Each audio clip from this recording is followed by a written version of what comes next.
Talaygo ng Ginoo sini nga kapunon mga kaigsuonan sa usa ka matawong na pod nga hapon nga gihatag sa ato sa Ginoo. Niya kita karon sa layawan diin nga nay klase diri sa mga kabataan. So salamat sa Ginoo.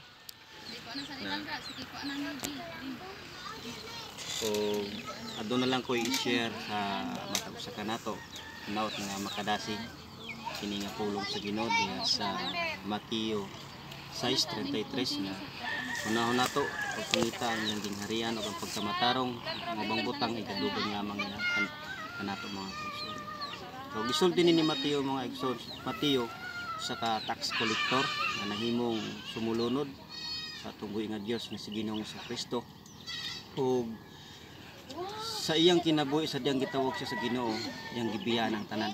Gikalimtan niya ang tanan, masunod lamang ang kabubuton sa Ginoo. Munang nakaingon si Mateo nga unahon gyud nato kung pangita ang gingharian.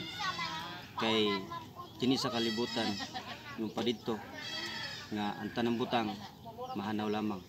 O once nga unahon nato si Lord, kini usa ka butang nga nagpaila nga gihigugman nato ang Ginoo o sa dihang ato unahon ang Ginoo usa nga dako nga kalipay sa atong buhi nga Dios sa dihang siya atong unahon mga kaigsuonan.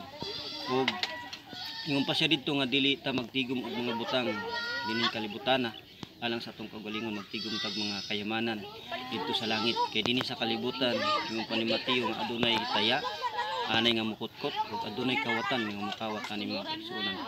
Punta sa itong mga kinabuhi, magtigom ta og kayamanan dito sa langit mga kaigsuonan. Dapat, unahon nato, dapat mas i-priority nato si Lord sa atong mga kinabuhi mga kaigsuonan. Sa mani mga kaigsuonan, sa matag adlaw nga atong ginabuhat, dapat sa atong pagmata, si Lord dapat ang atong unahon. Bago ang ubang mga butang, ang mga bulaton ka nato mga kaigsuonan.